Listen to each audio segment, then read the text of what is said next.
ආයිබෝන් යාළුවනි. ඉපරණි සඳකඩ පහන් දෙකක් පවතින ස්ථානයක් තමයි මම අද ඔයාලට පෙන්වන්න යන්නේ. අනුරාධපුරයේ පවතින සඳකඩ පහන හා පොළොන්නරුවේ පවතින සඳකඩ පහන් ගැන ඔයාලා දන්නවා ඇති. හැබැයි මුල් කාලීනව තිබූ සඳකඩ පහන් වල කැටයම් තිබුණේ නැහැ. මේ තියෙන්නේ මං කිව්ව ඒ වගේ සඳකඩ පහන් දෙකක්. මොනරාගල වෙලේවත්ත නන්දනාරාමයේ තමයි මේ සඳකඩ පහන් දෙක තියෙන්නේ. යාලත් ඉතින් මේ විහාරස්ථානෙට සැදැහැ සිතින් ඇවිල්ලා වන්දනාමාන කරන ගමන් මේ සඳකඩ පහන් දෙක ඇවිල්ලා බලන්න ඔයාලට පුළුවන්.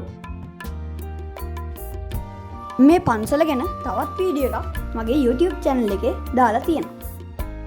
ඔයාලා මේ වගේ තවත් වීඩියෝස් බලන්න කැමති නම් චන්දුල් ඒකනායක YouTube channel එක subscribe කරලා bell icon එක click කරන්න.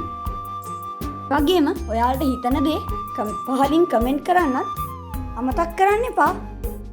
මම එහෙනම් ගිහින් එන්නම්. bye.